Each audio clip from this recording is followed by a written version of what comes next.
Victoria Ashworth sat in her red sports car outside the coffee shop. She looked at her diamond watch and sighed. Her grandmother had set up this meeting, and Victoria did not want to be here. She was 26 years old and very rich. Her family owned big medicine companies. Victoria had everything she wanted: designer clothes, expensive cars, and a big house. She stepped out of her car and fixed her perfect hair. People on the street turned to look at her. Victoria wore a white dress that cost more than most people made in a month. Her shoes were red and shiny. Her purse was small but very expensive. She looked like a movie star. Victoria walked into the coffee shop and looked around. The place was nice but not fancy. She saw families with children, students with books, and workers taking a break. This was not the kind of place she usually went to. Victoria liked restaurants where one meal cost hundreds of dollars. She looked at her phone to see the photo her grandmother had sent.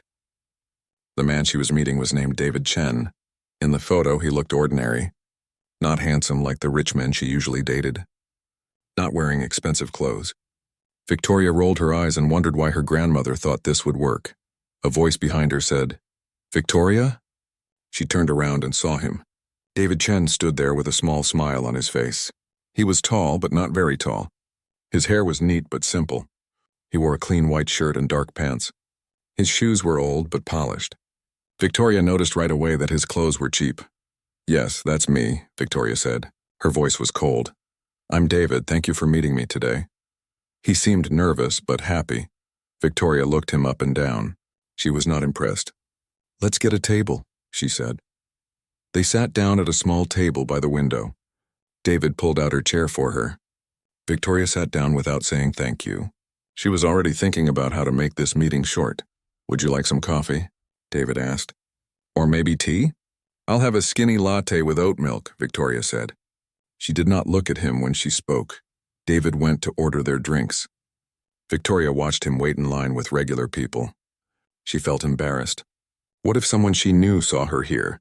What would they think? When David came back with the drinks, Victoria was typing on her phone. She was texting her friend about how boring this meeting was. "So," David said, sitting down, "your grandmother told me you work in your family business." "I don't really work," Victoria said, still looking at her phone. "I mean, I go to meetings sometimes. But my father runs everything. I mostly just spend money." She said this like it was something to be proud of. David nodded. "That must be nice, having security like that." Victoria finally looked up at him. "What do you do?" she asked, but her tone said she did not really care. "I work at the hospital," David said. His face lit up when he talked about it. "I help keep the place clean and safe for patients. I also help move patients when they need to go to different rooms." Victoria's mouth fell open a little. A janitor. Her grandmother had set her up with a janitor. She felt sick. "Oh," she said. "That's nice."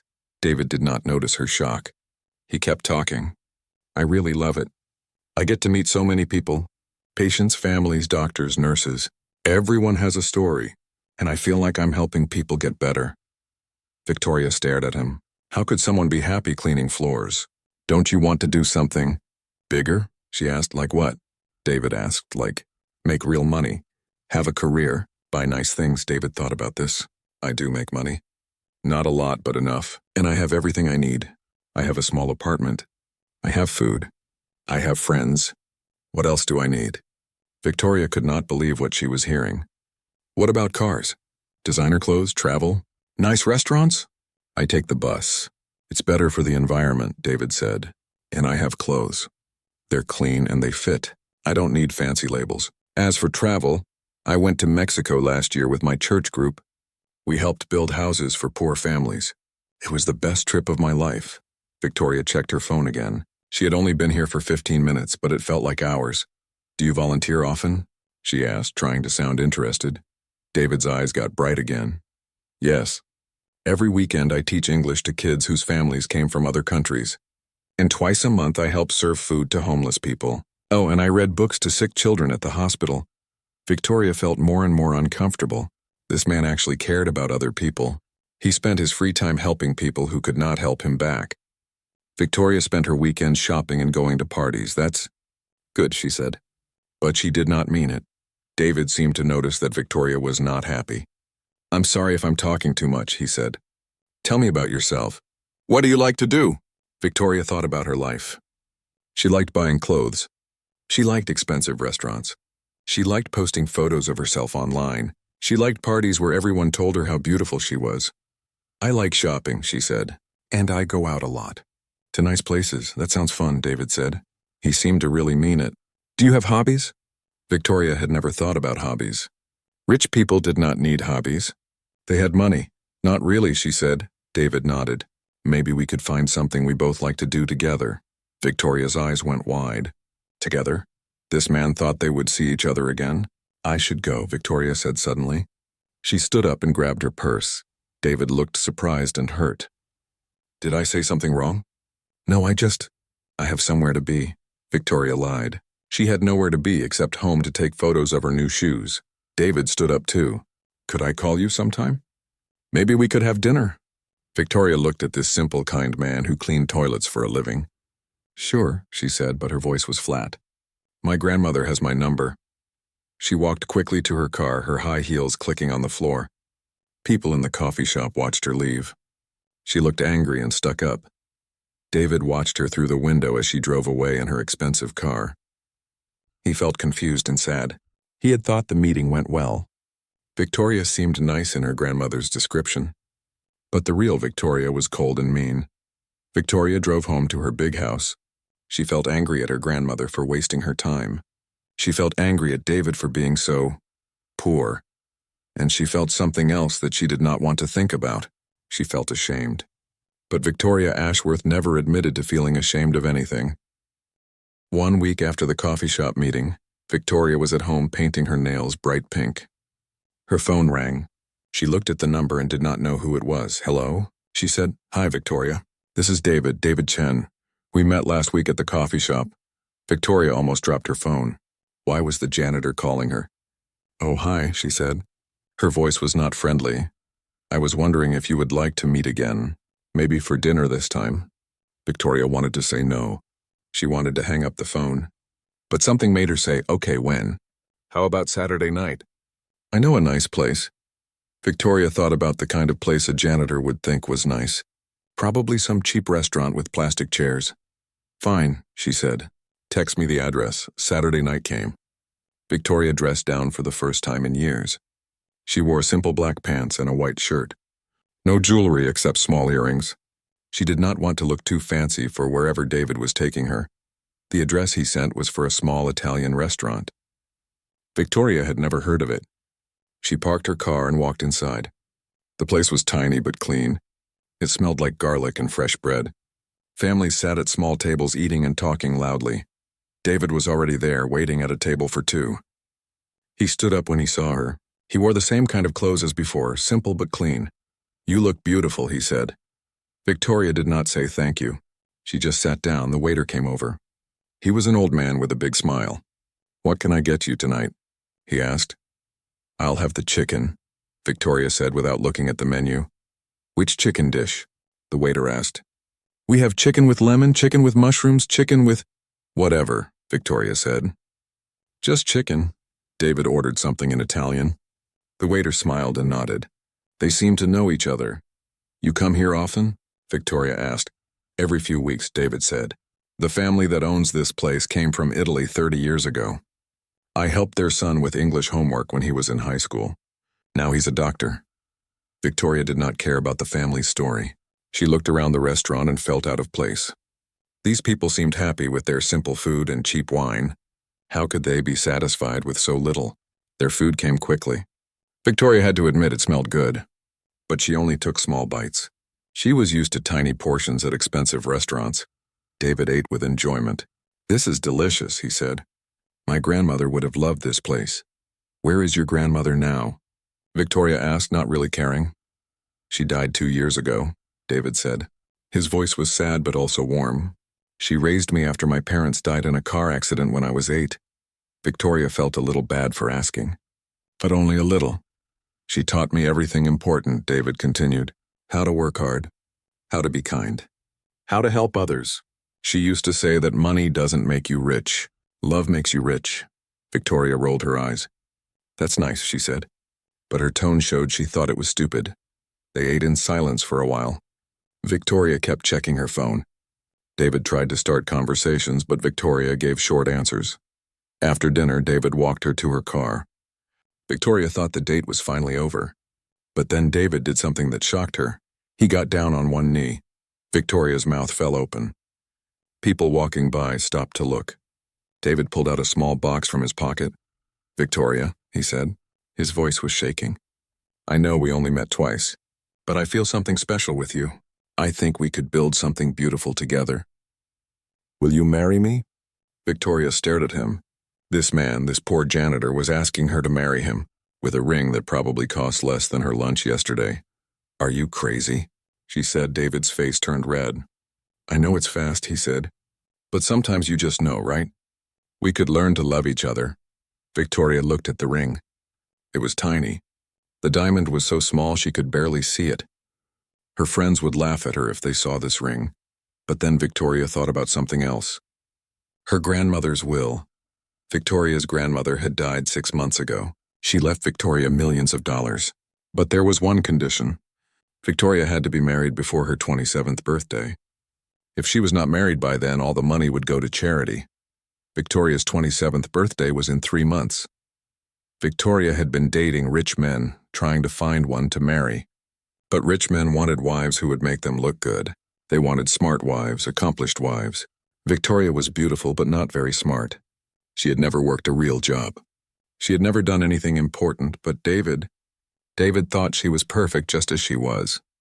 He would be so grateful to marry someone like her, and she could divorce him after she got the money. "Yes," Victoria said suddenly. David's face lit up like the sun. "Really?" "Yes, I'll marry you," Victoria said. But her voice was cold, like she was agreeing to buy a car. David put the tiny ring on her finger. It looked strange next to her expensive manicure. People around them clapped and said congratulations. David stood up and tried to hug Victoria. She let him, but she did not hug him back. "We should have a short engagement," Victoria said. "Maybe 6 weeks?" "That's perfect," David said. "I can't wait to start our life together." Victoria looked at the ring again. It was ugly and cheap, but it was her ticket to millions of dollars. "We need to talk about some things," Victoria said. "About how our marriage will work." David nodded. "Of course. We can talk about anything. This will be a practical marriage," Victoria said. "We both get something out of it. You get a beautiful wife from a good family. I get stability." David looked confused. "What do you mean?" "I mean, don't expect me to change my life for you," Victoria said. "I have my friends, my activities, my way of living. You have your job and your hobbies. We can live together but separately." David's smile faded a little. "I thought we would share our lives." "We will," Victoria lied. "Just gradually. Marriage is a big change." David nodded, but he looked worried. "Where will we live?" David asked. "My penthouse," Victoria said. "You can have the guest room." "The guest room?" David asked. "Until we get to know each other better," Victoria said quickly. David wanted to argue, but he did not want to ruin this moment. He loved Victoria, or at least he thought he did. She was the most beautiful woman he had ever seen. Maybe she just needed time to feel comfortable with him. "Okay," he said. "Whatever you want." Victoria smiled, but it was not a real smile. It was the smile she used when she got what she wanted. "I should go home," she said. "I need to call my grandmother and tell her the good news." David watched her drive away in her expensive car. He felt happy but also confused. Something about Victoria seemed different from other girls he had known. But maybe that was just because she was rich. Victoria drove home thinking about money. Millions and millions of dollars. All she had to do was stay married to a janitor for a few months. How hard could that be? She looked at the ugly ring on her finger. Soon she would have enough money to buy a real ring. A big, beautiful ring that would make all her friends jealous. Victoria had no idea that she was making the biggest mistake of her life. The wedding day came 6 weeks later. Victoria had planned everything at her family's big house. The garden was full of white flowers and silk ribbons. Everything looked perfect and expensive. Victoria stood in front of a huge mirror in her bedroom. Her wedding dress cost more than most people's cars. It was covered in tiny pearls and diamonds. Her shoes cost $1,000. Her hair was perfect. Her makeup was perfect. She looked like a princess. Her friend Sarah was helping her get ready. Sarah had been Victoria's best friend since college. They both came from rich families and spent their time shopping and going to parties. "I still can't believe you're marrying him," Sarah said while fixing Victoria's veil.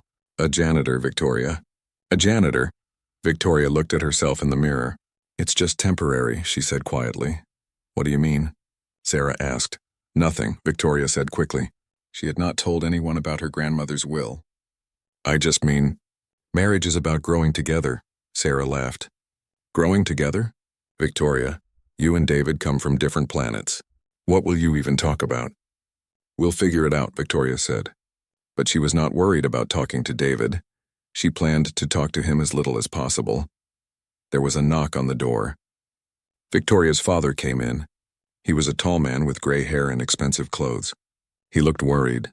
"Are you sure about this, Victoria?" he asked. "It's not too late to change your mind." Victoria had not told her father about the will either. She just said she loved David. Her father did not believe her, but he did not want to fight on her wedding day. "I'm sure, Daddy," Victoria said. Her father sighed. "Okay, but if you need anything at all, you call me." Victoria hugged her father. She felt a little sad. Her father really loved her and wanted her to be happy. But Victoria only cared about money. Downstairs, the garden was full of people. All of Victoria's friends and family were there. They wore expensive clothes and jewelry. They drank expensive wine and ate fancy food. On the other side of the garden sat David's family and friends. There were only about 20 people. They looked uncomfortable in their simple clothes. They sat quietly and did not talk to Victoria's guests. David stood at the front of the garden with the minister.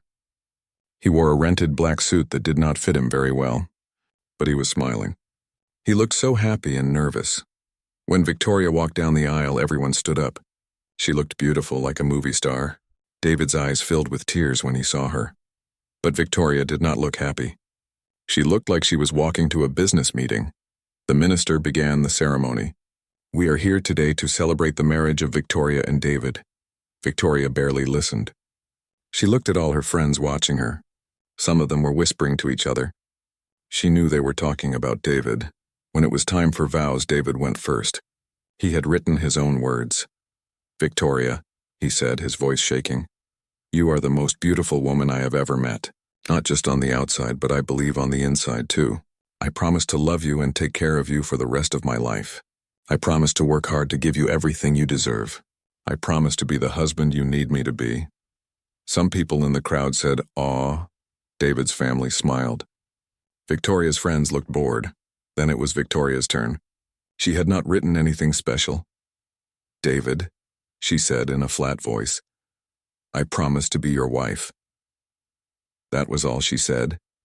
David looked hurt that her vows were so short, but he smiled anyway. The minister asked for the rings. David had bought Victoria a better ring for the wedding, but it was still small and cheap compared to what she was used to. "You may kiss the bride," the minister said. David kissed Victoria gently. She did not kiss him back. Everyone clapped. David's family clapped loudly and wiped away tears. Victoria's friends clapped politely. After the ceremony, everyone went to the big tent for dinner and dancing. Victoria's father had hired the best caterers in the city. The food was amazing and the music was perfect, but Victoria was not happy. She felt embarrassed. All her friends kept looking at David like he was a strange animal at the zoo. During dinner, Victoria sat at the head table with David. Her bridesmaids sat nearby. They were all beautiful and rich like Victoria. "So David," said Victoria's friend Jessica, "tell us about your job." David smiled. "I work at City General Hospital. I help keep the place clean and safe for patients." The bridesmaids looked at each other. One of them, named Ashley, giggled. "That's so interesting," Jessica said. "And where did you go to college?" "I didn't go to college," David said. "I started working right after high school to support my grandmother." More giggles from the bridesmaids. Victoria felt angry. Not at her friends, but at David. Why did he have to be so honest? Why couldn't he just lie and say he had a better job? "Well," Victoria said loudly, "we all have to do our part to support the working class, right, girls?" Her friends laughed. David's smile faded. "I mean," Victoria continued, "someone has to clean the toilets, right?" More laughter. David looked down at his plate. Victoria's friend Sarah raised her wine glass. "Let's toast to Victoria's charity work," she said. All the bridesmaids raised their glasses.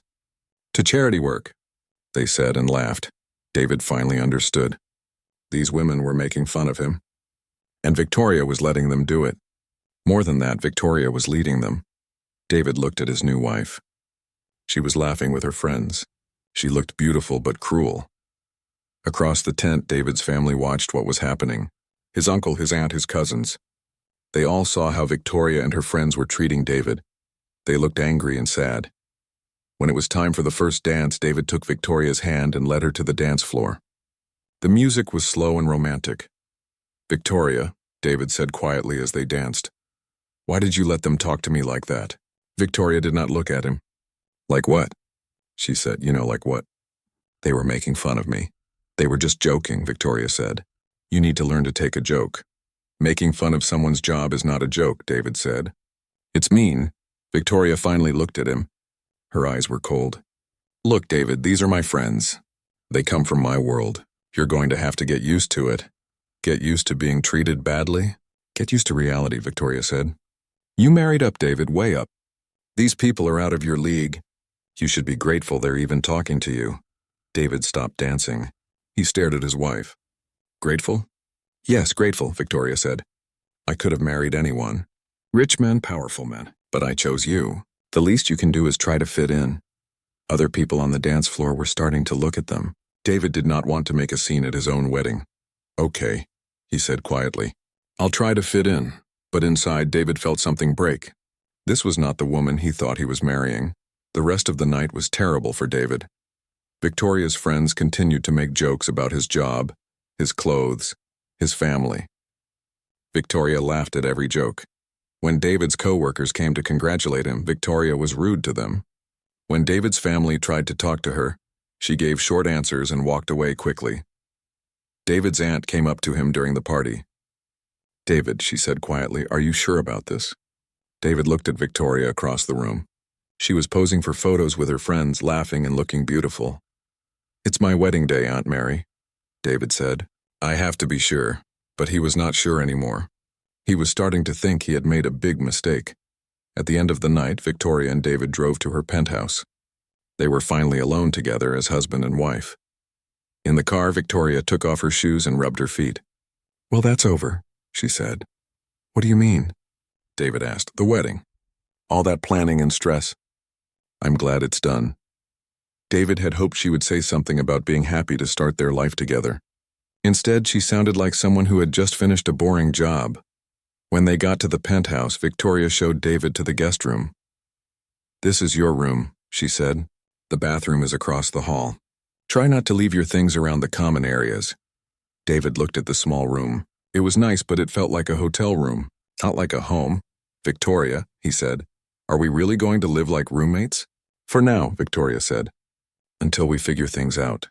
She went to her own room and closed the door. David sat on the bed in his small room. He still wore his wedding suit. He looked at his wedding ring and thought about the day. This was not how he had imagined his wedding night would be. He thought he would be happy.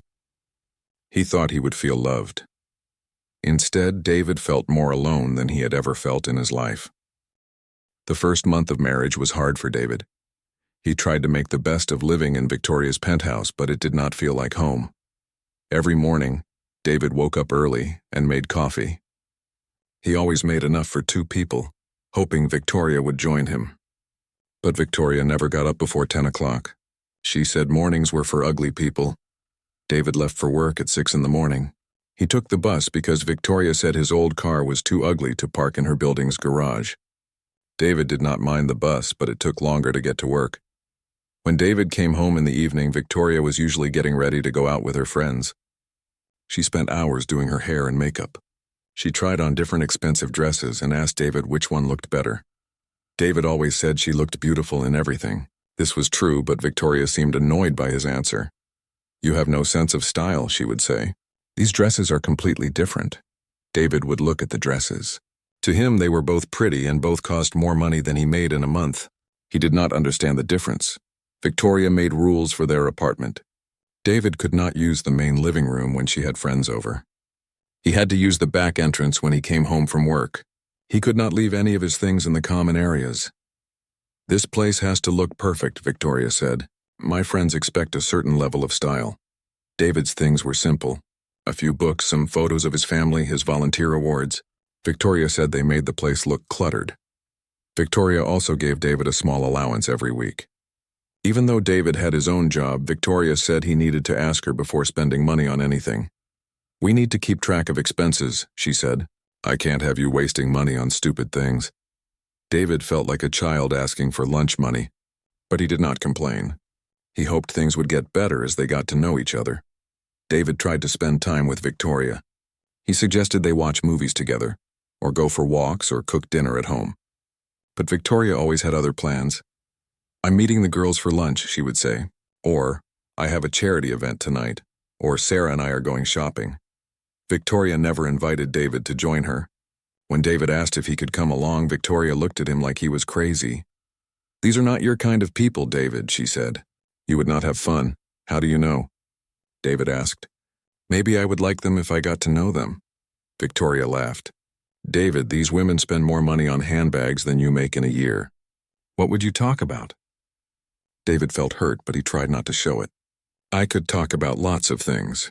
My work, my volunteering, books I've read." "Trust me," Victoria said. "It's better if you stay home," so David stayed home most nights. He watched TV alone or read books. Sometimes he called his family or friends from work. But he felt lonely in the big fancy apartment. Victoria's friends visited often.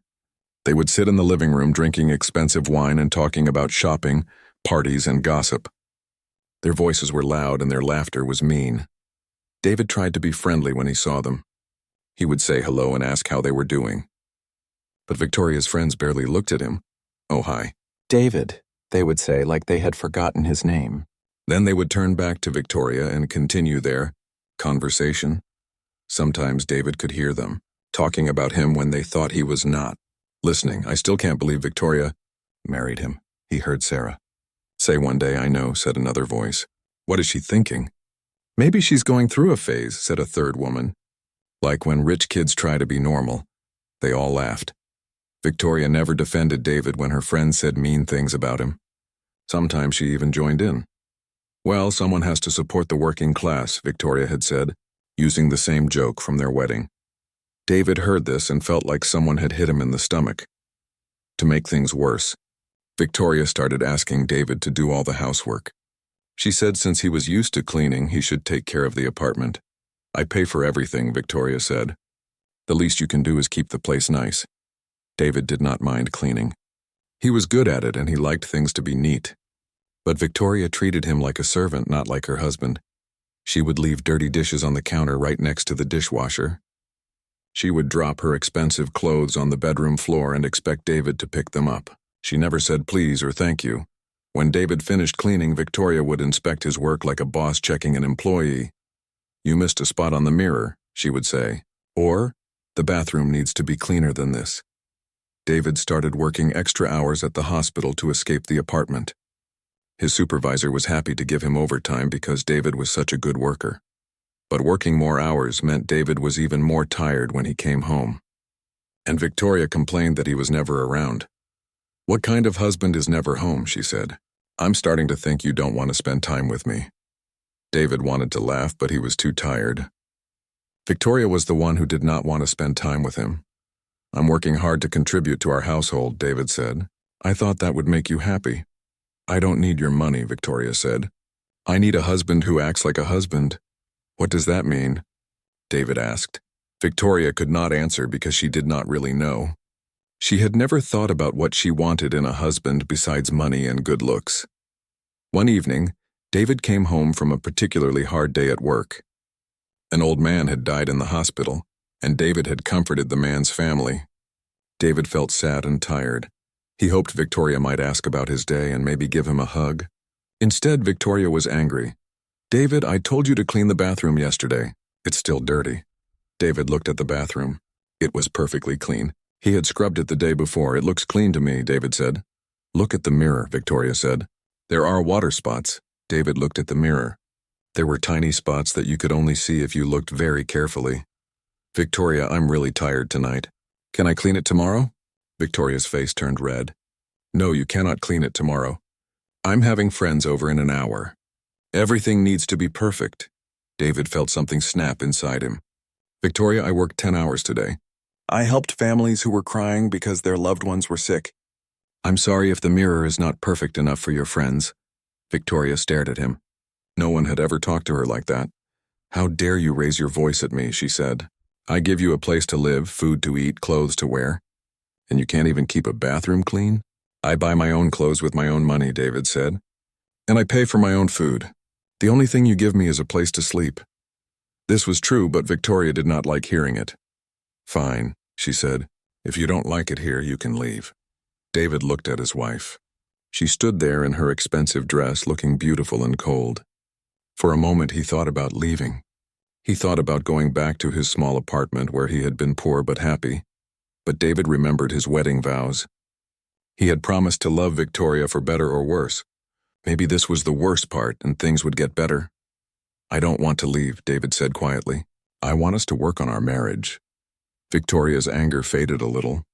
She had not expected David to stay and fight for their relationship. Fine, she said, but you need to remember your place in this house. David nodded and went to clean the bathroom mirror again. But as he scrubbed the tiny water spots, David wondered what he had gotten himself into. This was not a marriage. This was not love. This was something else entirely, and David was starting to think that Victoria might never change. 3 months into their marriage, Victoria's perfect life started to crack. It began with a phone call from her financial advisor, Mr. Henderson. Victoria was getting her nails done at an expensive salon when her phone rang. Victoria, we need to talk, Mr. Henderson said. His voice sounded worried. Can it wait? Victoria asked. I'm busy. No, it cannot wait. Your trust fund has lost a lot of money. Victoria sat up straight in her chair. The nail technician looked annoyed because Victoria had moved her hand. What do you mean, lost money? Victoria asked. The stock market has been bad. Some of your investments failed. You've lost about 60% of your money. Victoria felt sick. 60%? That was millions of dollars. Fix it, she said. Victoria, it's not that simple. We need to be more careful with your spending until things improve. Victoria hung up the phone. She looked at her nails. The polish cost $50. Her purse cost $3,000. Her car payment was $2,000 a month. For the first time in her life, Victoria had to think about money. That same week, Victoria went to a charity gala with her friends. It was the kind of party where rich people wore expensive clothes and pretended to care about poor people. Victoria wore a new dress that cost $5,000. She felt beautiful and confident as she walked into the ballroom. But something was different that night. Victoria's friends were acting strange around her. She found Sarah and Jessica standing by the bar, talking to other women Victoria did not know very well. Hi, girls, Victoria said, joining the group. The conversation stopped. Everyone looked at Victoria and smiled fake smiles. Victoria, Sarah said, but her voice was too bright. How nice to see you. One of the women Victoria did not know well, named Margaret, looked Victoria up and down. So, Victoria, Margaret said, how is married life treating you? It's wonderful, Victoria lied. Margaret smiled, but it was not a nice smile. And how is your husband, David, right? The janitor? Some of the women giggled. Victoria felt her face turn red. He's fine, Victoria said. I heard he takes the bus to work, said another woman named Patricia. How environmentally conscious. More giggles. Victoria felt angry and embarrassed, but she tried to laugh along. Well, we all have to do our part for the planet, right? But the women were not really listening to her anymore. They had moved on to talking about someone else's husband who was a doctor. Victoria stood there feeling invisible. These women had been her friends for years, but now they were treating her like an outsider. Later that night, Victoria overheard a conversation that made everything worse. She was coming back from the bathroom when she heard Margaret talking to a group of women. I feel so sorry for Victoria, Margaret was saying. She used to be one of us. Now she's married to a, what do you call someone who cleans toilets? A janitor, said Patricia. Right, a janitor. Can you imagine? Victoria Ashworth married to a janitor. I heard her trust fund is in trouble too, said another woman. Maybe that's why she married him. Maybe she needs his income. The women laughed like this was the funniest thing they had ever heard. Victoria felt like she had been slapped. These women thought she was desperate. They thought she had fallen from grace. Victoria walked back to her table feeling sick. Sarah saw her face and looked concerned. "Are you okay?" Sarah asked. "I want to go home," Victoria said. For the rest of the week, Victoria felt terrible. She kept thinking about what Margaret had said. She kept imagining all her friends talking about her behind her back. Victoria had always been the most popular woman in her social circle. She was the richest, the most beautiful, the most envied. Now she felt like a joke. To make herself feel better, Victoria decided to be even meaner to David. When David came home from work, Victoria was waiting for him with a list of complaints. "David, I told you not to use the front entrance when you come home from work," she said. "I was carrying groceries," David said. "The back entrance was blocked by a delivery truck. I don't care. What if my friends saw you? You look terrible after work." David looked down at his clothes. His uniform was clean but wrinkled from a long day of work. "I'll change clothes before I come upstairs," David said. "And another thing," Victoria continued. "I don't want you talking to the doorman anymore. He's not your friend. He works for this building." David liked the doorman, whose name was Carlos. Carlos had a family and worked 2 jobs to support them. He and David often talked about their families and their work. "Carlos is a nice man," David said. "What's wrong with being friendly?" "It looks bad," Victoria said. "People will think we associate with..." "People like that? People like what?" David asked. Victoria could not say poor people because she knew it would sound terrible.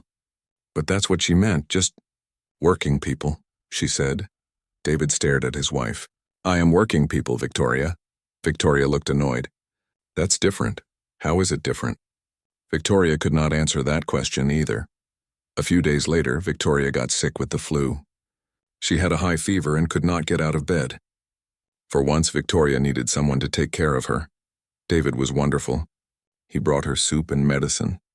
He put cool cloths on her forehead when her fever was high. He stayed home from work to make sure she was okay. "You don't have to stay home," Victoria said weakly. "I can take care of myself." "Don't be silly," David said. "You're my wife." "Of course I'll take care of you." Victoria felt confused. David was being so kind to her, even though she had been cruel to him. She was not used to people being nice to her without wanting something in return. When Victoria got better, she needed to go to the hospital for some tests. Her doctor wanted to make sure the flu had not caused any complications. David drove her to City General Hospital where he worked. Victoria had never been there before. As they walked through the halls, something strange happened. Everyone knew David. Doctors, nurses, other workers, they all smiled and said hello. "Hi, David," said a nurse. "How's your day going?" "Good morning, David," said a doctor. "Thanks for helping Mrs. Rodriguez yesterday. Her family really appreciated it." David called a young man in a wheelchair. "Are you working tonight? I hope so. You're the only one who knows how I like my room arranged." Victoria watched all this with surprise. These people did not just know David's name. They genuinely liked him. They respected him. When they got to the waiting room, Victoria sat down while David went to find her doctor. The nurse at the desk recognized Victoria as David's wife. "You're so lucky to be married to David," the nurse said. "He's one of the best people who works here." "Really?" Victoria said. "Oh yes. David goes above and beyond for everyone. Patients, families, staff. He remembers everyone's names, asks about their families, helps with problems that aren't even his job." Victoria had never thought about David's work this way. She thought he just cleaned floors and moved equipment. "Just last week," the nurse continued, "David spent his lunch break reading to a little girl whose parents couldn't visit. And he always volunteers for the worst shifts during holidays so other people can be with their families." Victoria felt strange hearing this. At home, she treated David like he was worthless. But here, people talked about him like he was special. When David came back with the doctor, Victoria watched him differently. She saw how the doctor shook David's hand warmly. She saw how other patients in the waiting room waved at David like he was their friend. On the drive home, Victoria was quiet. "The people at the hospital really like you," she said finally. David smiled. "I like them too. They're good people. The nurse said you volunteer a lot." "When I can," David said. "There's always someone who needs help." Victoria thought about her own life. She had never volunteered for anything. She had never helped anyone who could not help her back. That night, Victoria lay in bed thinking about the day. She thought about the mean things Margaret had said about her. She thought about how people at the hospital respected David. For the first time, Victoria wondered if maybe she had been wrong about some things. But Victoria was too proud to admit she had made mistakes. Instead of being nicer to David, she decided to hide him even more from her social life. Victoria told David he could not answer the phone when her friends called. She told him to stay in his room when she had visitors. She told him to pretend he was not home if anyone from her social circle came to the door. "I don't understand," David said. "Are you ashamed of me?" "Don't be ridiculous," Victoria said. But she was ashamed of him. Or at least she was ashamed of what other people thought about him. David felt more alone than ever. At work, people valued him and treated him with respect. At home, his own wife tried to pretend he did not exist. David began to wonder if this marriage had been a mistake. But he still hoped that somehow, some way, he could reach the real Victoria, the person hiding behind all the money and meanness. David did not know that Victoria was starting to have the same doubts about their marriage. But unlike David, Victoria was not thinking about love or happiness. Victoria was thinking about her reputation, and she was starting to realize that marrying David might have been the worst decision she had ever made. 4 months after the wedding, Victoria got a phone call that changed everything. She was shopping for shoes when her phone rang. The caller said she was from the Children's Hope Foundation, a big charity in the city. "Ms. Ashworth," the woman said, "we would like to invite you to our annual gala next month. We honor people who make a difference in children's lives." Victoria was excited. This was exactly the kind of event she loved. Rich people, fancy clothes, expensive food. "I would love to come," Victoria said. "Should I buy a table?" "Actually," the woman said, "we were hoping you might want to attend as our guest. We're honoring your husband, David Chen, as our Volunteer of the Year." Victoria almost dropped the phone. "My husband?" "Yes, David has been volunteering with us for 3 years. He teaches English to refugee children, organizes toy drives, and has personally raised over $50,000 for our programs." Victoria felt confused and angry. David had never mentioned any of this to her. "Are you sure you have the right David Chen?" Victoria asked. "David Chen, married to Victoria Ashworth, works at City General Hospital." "Yes, that's him," Victoria said slowly. "Wonderful. We'll send you both invitations. David has no idea he's being honored. It's a surprise." After the phone call, Victoria sat in her car feeling shocked. David, her janitor husband, was being honored by one of the city's biggest charities. How was this possible? When David came home that evening, Victoria was waiting for him. "David," she said, "do you volunteer with the Children's Hope Foundation?" David looked surprised. "Yes, how did you know?" "They called me today. They want to honor you at their gala." David's face turned red. "Oh, I asked them not to make a big deal about anything. Why didn't you tell me about this?" Victoria asked. David shrugged. "You never ask about my volunteer work. I didn't think you cared." This was true. Victoria had never asked David about anything he did outside of work and cleaning their apartment. "How long have you been volunteering with them?" Victoria asked. 3 years, David said, "since before my grandmother died." "And you raised $50,000? David looked embarrassed. "It's not that much. I just ask people to donate instead of giving me birthday gifts, and I work extra shifts and donate the money." Victoria stared at her husband. $50,000 was more money than many people made in a year, and David had given it all away. Why? Victoria asked. "Why what?" "Why give away so much money?" "You could have saved it, bought nice things." David looked at Victoria like she had asked why the sky was blue. "Because children need help more than I need nice things," he said. That night, Victoria could not sleep. She kept thinking about what the charity woman had said. David had been volunteering for 3 years. He raised money. He taught children. Victoria realized she knew almost nothing about her husband's life outside their apartment. The next day, Victoria did something she had never done before. She hired a private investigator. "I want to know everything about my husband," she told the investigator, a woman named Janet Morris.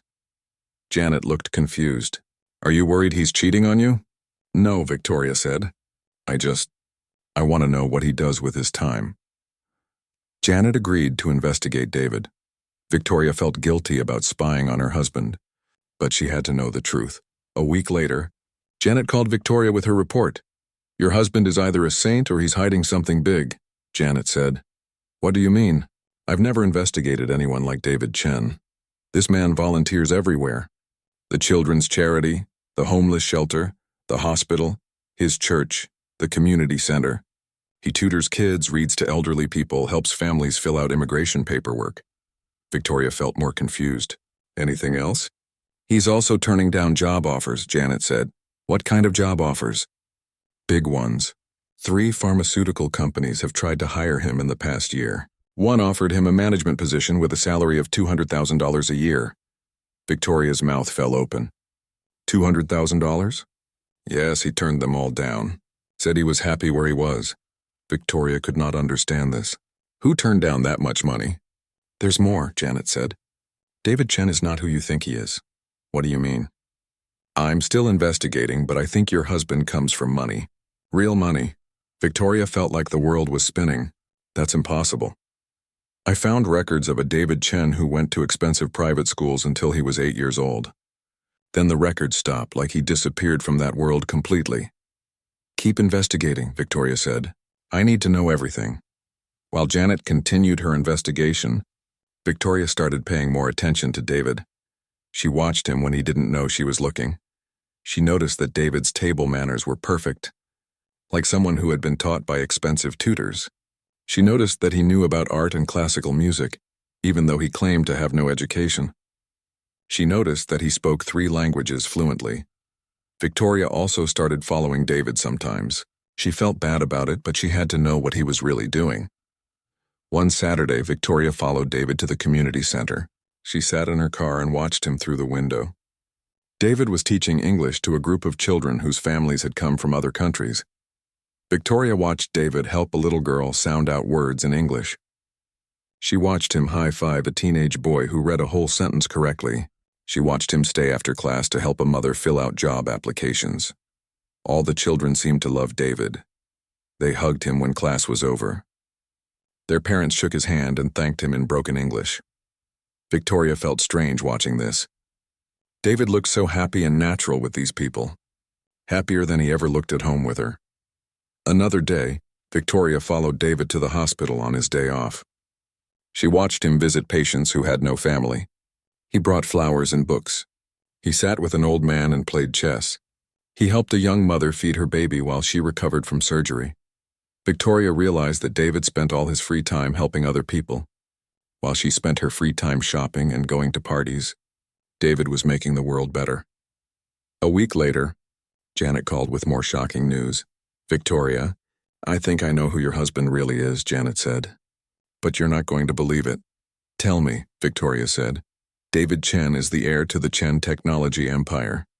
Victoria had heard of Chen Technology. It was one of the biggest tech companies in Asia. The family was worth billions of dollars. That's impossible, Victoria said. David is poor.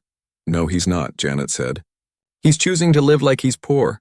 The Chen family owns factories, office buildings, and technology companies all over the world. David could buy your entire neighborhood if he wanted to. Victoria felt sick. Why would he pretend to be poor?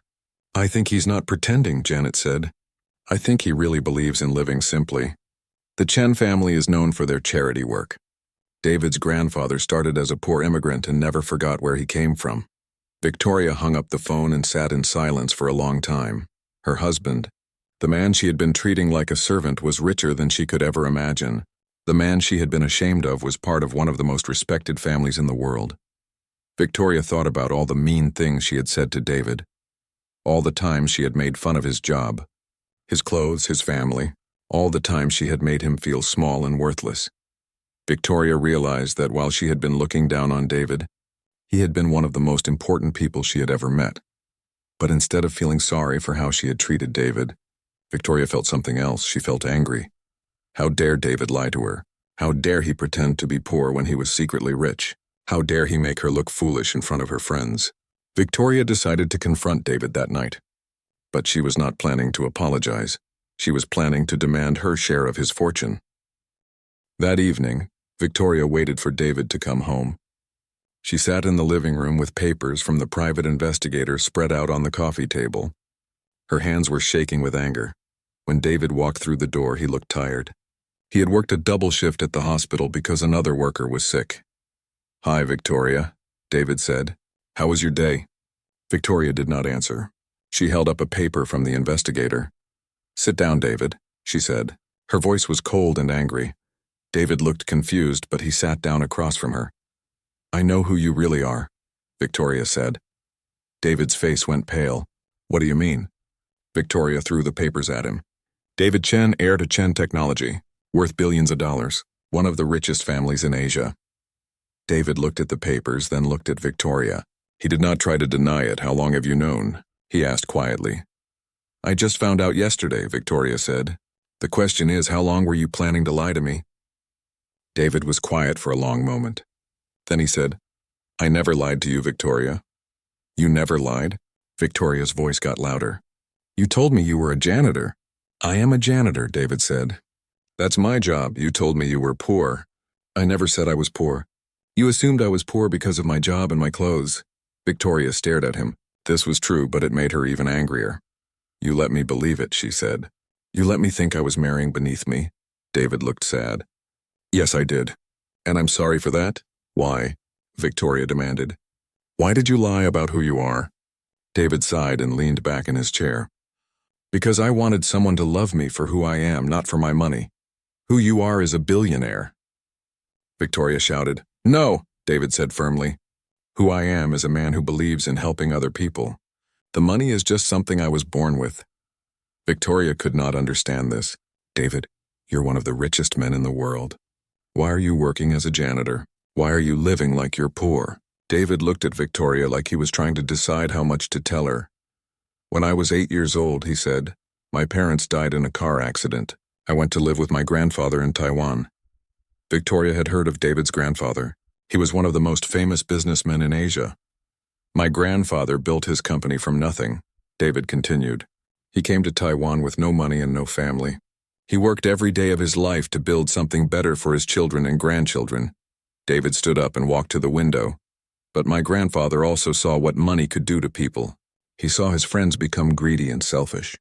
He saw their children become spoiled and useless. David turned back to Victoria. So he made a decision. All his grandchildren would have to earn the right to inherit the family money. We had to prove that we understood the value of hard work and helping others. And working as a janitor proves that? Victoria asked. Working any honest job proves that, David said. My cousin is a teacher in a poor village. My brother is a doctor who works with refugees.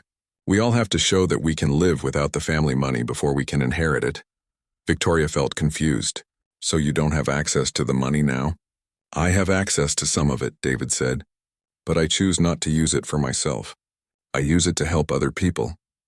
Victoria thought about all the charity work David did, all the money he donated, all the volunteering. How much money are you giving away? She asked. Most of it, David said. I keep enough to live simply and give the rest to people who need it more than I do. Victoria could not believe what she was hearing. David, you could buy anything you want. You could have cars, houses, clothes, jewelry. You could travel anywhere in the world. Why would you give that up? David sat back down and looked at Victoria with sad eyes. Because I've seen what that kind of life does to people, he said. I've seen how money can make people cruel and selfish and empty inside. Victoria felt like David was talking about her, and she did not like it. There's nothing wrong with wanting nice things, she said. You're right, David said. There's nothing wrong with wanting nice things. But there's something wrong with thinking that nice things are more important than people. Victoria felt angry again. So you think I'm a bad person because I have money? No, David said. I think you're a bad person because of how you treat people who have less money than you. This hurt Victoria because she knew it was true. You lied to me, she said again. Yes, David said. And I'm sorry. But Victoria, I need you to understand something. I didn't marry you for your money. I have more money than I could ever spend. I married you because I thought I saw something good in you. Something real. What did you see? Victoria asked. David looked at her for a long time before answering. I saw a woman who was lonely, he said. A woman who was hiding behind expensive clothes and mean friends because she was afraid to let anyone see who she really was. Victoria felt tears in her eyes, but she was too proud to cry. I thought that if someone loved you for who you really are, you might learn to love yourself, David continued, and then you might learn to love other people too.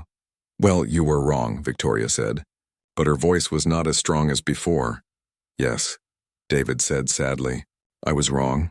They sat in silence for several minutes. Victoria looked at the papers about David's family. She saw photos of his grandfather, his cousins, his brother. They all looked happy and kind like David. So what happens now? Victoria asked. I don't know, David said. What do you want to happen? Victoria thought about this. She had been angry about David lying to her, but now she realized something else. David was richer than she had ever dreamed of being. If she stayed married to him, she could have access to more money than she knew what to do with. I want us to start over, Victoria said. Now that I know the truth about you, we can have a real marriage. David looked at her carefully. What kind of real marriage? We can live like rich people, Victoria said, getting excited. We can buy a big house, travel the world, have the best of everything. You don't have to pretend to be poor anymore. David's face fell. Victoria, you're not listening to me. I'm not pretending to be poor. I choose to live simply because I think it's the right way to live. But why? Victoria asked.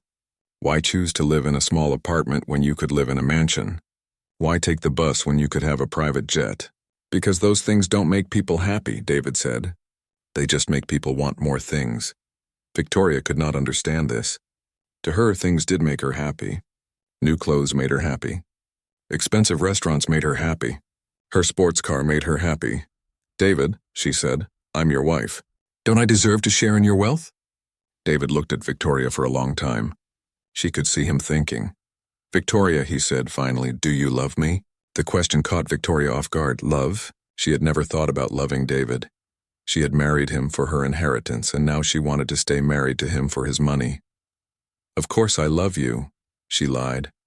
Why do you love me? David asked. Victoria could not answer this question. She did not love David. She barely even liked David. I love how kind you are, she said, trying to think of something. Do you? David asked. Because you've spent our entire marriage making fun of my kindness. You've made fun of my job, my volunteer work, my friends, my family. You've treated me like I was embarrassing to you. Victoria felt her face turn red. Everything David said was true. That was before I knew who you really were, she said. But that's exactly the problem, David said. You only want to love me now that you know I have money. When you thought I was poor, you treated me terribly, Victoria tried to argue. That's not true. I was just adjusting to married life. David shook his head. Victoria, you made me use the back entrance of our own building because you were ashamed of how I looked after work. You made me eat dinner alone while you went out with friends. You told your friends I was your charity work. Each word David said hit Victoria like a slap. She remembered saying all those things. She remembered being cruel to David because she thought he was beneath her. I can change, Victoria said desperately. Now that I know the truth, I can be a better wife. Can you? David asked. Can you really? Or do you just want access to my family's money? Victoria opened her mouth to lie again, but something in David's eyes stopped her. He looked at her like he could see right through her. I want both, she said finally. It was the first honest thing she had said all evening. David nodded sadly. At least you're being honest now. David stood up and walked toward his bedroom. Where are you going?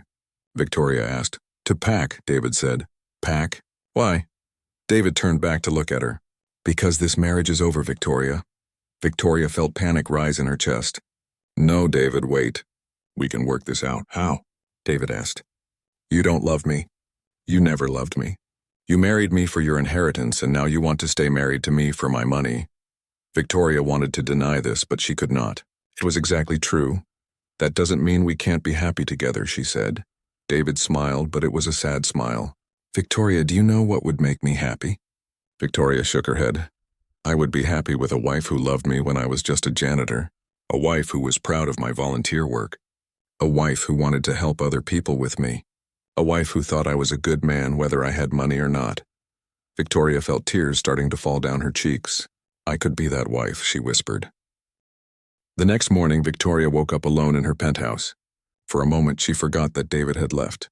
Then she remembered everything, and the pain hit her like a truck. Victoria had never felt so empty in her life. She walked through the apartment looking at the places where David's things used to be. His books were gone from the kitchen table. His coffee cup was gone from the sink. His volunteer certificates were gone from his small room. It was like David had never existed. Victoria's phone rang. It was her lawyer. "Victoria," he said, "I have good news. Your grandmother's inheritance is final. The money is in your account." Victoria should have felt happy. She had gotten what she wanted. Millions of dollars all hers, but instead she felt nothing.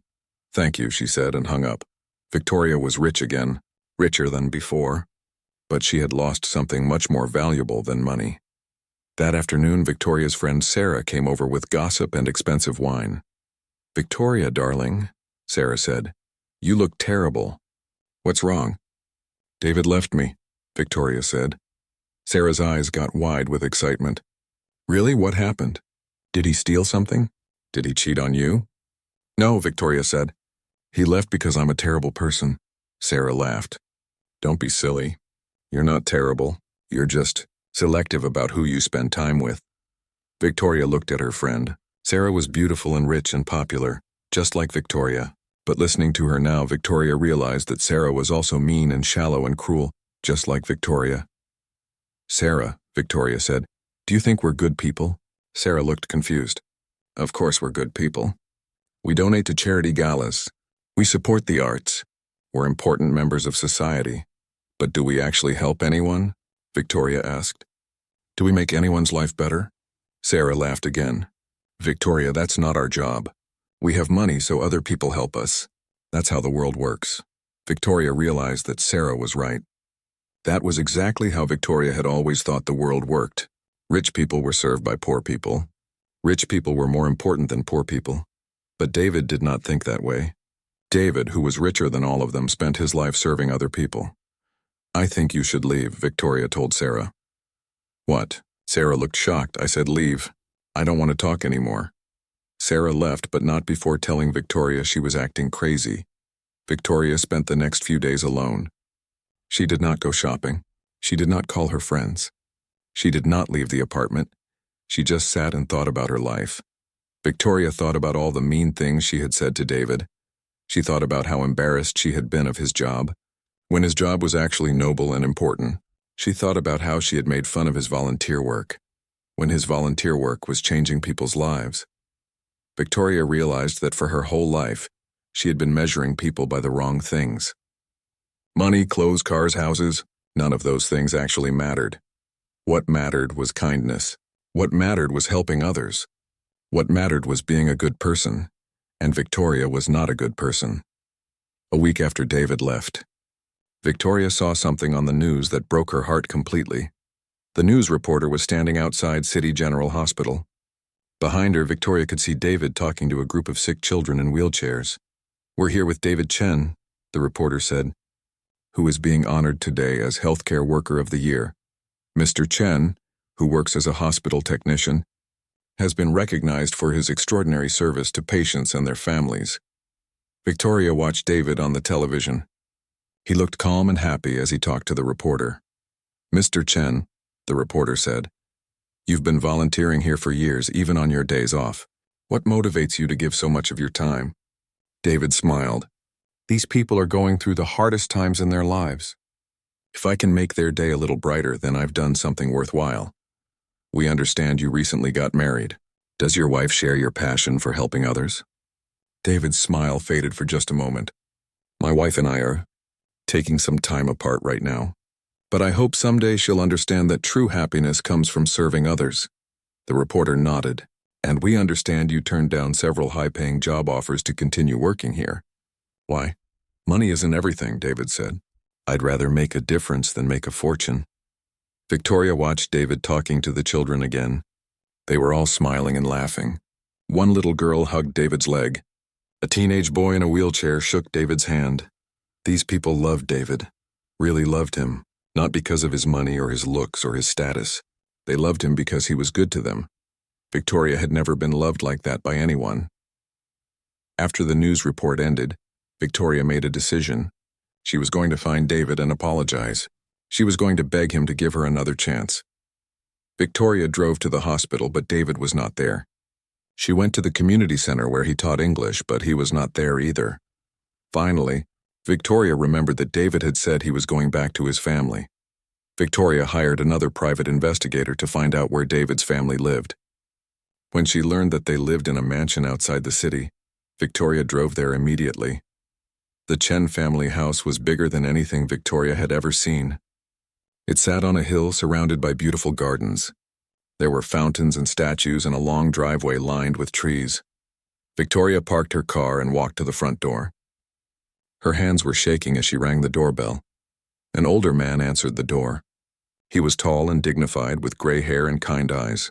Victoria knew immediately that this was David's grandfather. "Can I help you?" he asked politely.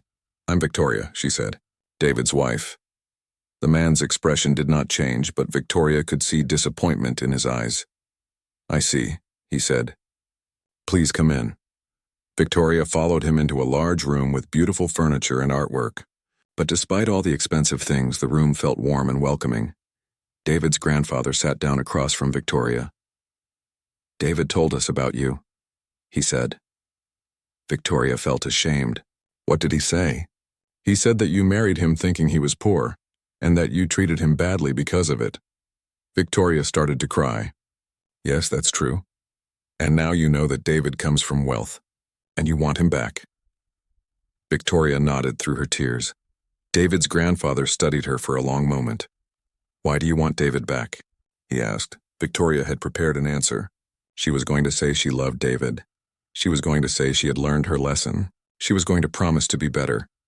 But looking at this wise, kind man, Victoria could not lie. "Because I realize now that David is the best man I've ever known," she said. "And I threw it away because I was stupid and selfish and cruel." "And?" the man prompted. "And because I'm alone now and I don't know how to be a good person, and I thought maybe David could teach me."